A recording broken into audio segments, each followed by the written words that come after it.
స్థానిక రాజేంద్రనగర్లో ఒక వివాహితను తన కుమారుడితో సహా భర్త ఇంటి ముందు హోరు వర్షంలో బుధవారం ఆందోళనకు దిగటం సంచలనం సృష్టించింది. కోర్టు ఆదేశించిన ప్రతి నెల తనకు చెల్లించాల్సిన భరణాన్ని చెల్లించకుండా భర్త నిర్లక్ష్యంగా వ్యవహరిస్తూ తమను రోడ్డున పడేశాడంటూ కన్నీటి పర్యంతమైంది. దీనికి సంబంధించిన వివరాలు ఇలా ఉన్నాయి. రాజేంద్రనగర్లో నివాసం ఉంటున్న ఖాదిర్ బాషా సాహిదా బేగం కుమారుడు అబీద్ బాషాతో 2012 అక్టోబర్ 12న రేష్మాకు వివాహమైంది. పెళ్లి సమయంలో 4,20,000 కట్నం, 25 కాసుల బంగారం, ఆ తర్వాత కారు కొనుగోలుకు అతడికి 2 లక్షల వరకు ముట్ట చెప్పారు.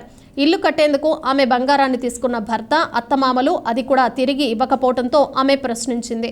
దీంతో ఆమెను వేధిస్తూ కోర్టులో తేల్చుకుందామంటూ ఇంటి నుంచి గెంటేశారని రేష్మా వాపోయింది.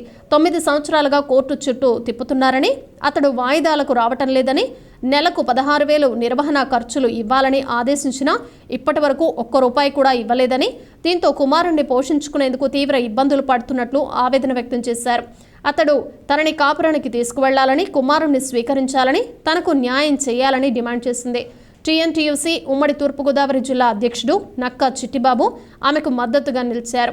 ఈ విషయాన్ని సిటీ ఎమ్మెల్యే ఆదిరెడ్డి వాసు దృష్టికి తీసుకుని వెళ్లి ఆమె సమస్యలు పరిష్కారం అయ్యే వరకు అండగా నిలుస్తానని భరోసా ఇచ్చారు. నా పేరు రేష్మా అండి. రాజమండ్రి రాజేంద్ర నగర్ వార్డులో ఉన్న ఆబిద్ పాషా అనే అబ్బాయి, ఖాదర్ పాషా ఇంకా షాహిదా బేగం వాళ్ళ పెద్ద అబ్బాయి అయిన ఆబిద్ పాషాతో మ్యారేజ్ అయిందండి. నాకు 2012 అక్టోబర్ 21న అయిందండి మ్యారేజ్ అయినప్పటికీ వాళ్ళు అడిగినట్టుగానే కట్నం 4,20,000 కట్నం ఇచ్చారండి.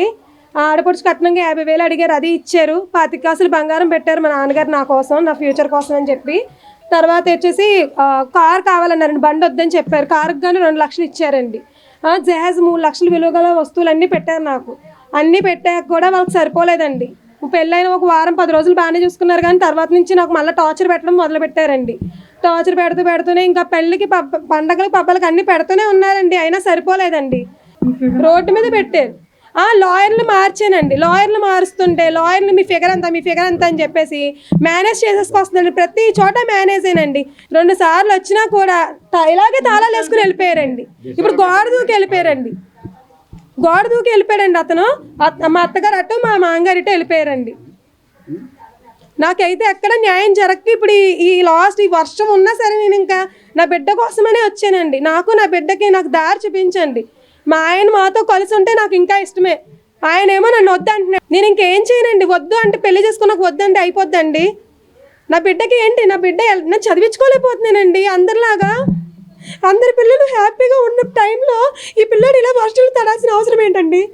నా డిమాండ్ ఏం కాదండి. నన్ను పెళ్లి చేసుకున్నందుకు నన్ను పోషించమనండి. కన్నందుకు వీడిని పోషించి పెంచి మంచి చదువు ఇప్పించమనండి చాలు. నాకు ఇంకేం వద్దండి. నన్ను చూసుకుంటానంటే నాకు హ్యాపీ, నాకు బిడ్డకి హ్యాపీ, తండ్రి ఉండాలి కాబట్టి. ఈ రోజున మరి రాజేంద్ర నగర్లో ఈ సంఘటన చాలా దురదృష్టకరం. ఎందుకంటే మరి పెళ్ళి 11 సంవత్సరాలు అయినప్పటికీ కూడా భార్యని 9 సంవత్సరాల నుంచి దూరంగా పెడుతూ, మరి 9 సంవత్సరాల నుంచి కూడా భార్యని కానీ పిల్లోని కానీ చూసుకోకుండా మరి ఈ అమ్మాయి కేసు వేయడం జరిగింది. మరి ఏమైతే పిల్లోడు ఉన్నాడో పిల్లోడికి అలాగే మెయింటెనెన్స్ నిమిత్తం అమ్మాయి కోర్టులో కేసు వేయడం జరిగింది. మరి కోర్టు మరి ప్రతి నెల కూడా 16,000 రూపాయలు మెయింటెనెన్స్కి ఇమ్మని చెప్పడం జరిగింది. మరి మెయింటెనెన్స్ ఈ రోజు వరకు కూడా మరి 3 సంవత్సరాల నుంచి మరి కోర్టు జడ్జిమెంట్ ఇచ్చినప్పటి నుంచి కూడా ఈ రోజు వరకు కూడా ఒక్క రూపాయి కూడా మెయింటెనెన్స్ ఇవ్వకపోవడం, అలాగే మరి అమ్మాయిని కూడా పెళ్ళికి కట్నంగా 4,20,000 రూపాయలు కట్నంగా ఇవ్వడం, అలాగే 25 కాసులు బంగారం పెట్టడం, మరి మధ్యలో కారు కొనుక్కోవడానికి 2 లక్షల రూపాయలు ఇవ్వడం, ఇవే కాకుండా ఇంట్లో ఫర్నిచర్ నిమిత్తం 3 లక్షల రూపాయలు వరకు ఇవ్వడం, మరి వాళ్ళని చూసుకుంటూ ఉండేవాడు. ఆయన కోవిడ్ టైంలో మరి చనిపోవడం కూడా బాధాకరం. మరి చనిపోయిన టైం దగ్గర నుంచి కూడా ఇంటికి మెయింటెనెన్స్ కూడా చాలా ఇబ్బంది పడుతూ ఉన్నారు. ఆ అమ్మాయికి తెలుగుదేశం పార్టీ తరఫున పూర్తి మద్దతుని మరి ఎమ్మెల్యే గారు ప్రకటించడం జరిగింది. మేము కూడా ప్రకటించడం జరుగుతుంది. ఆ అమ్మాయికి న్యాయం జరిగే వరకు మేము ఆ అమ్మాయికి రక్షణగా మేము ఉంటామని చెప్పి సందర్భంగా తెలియజేస్తాం.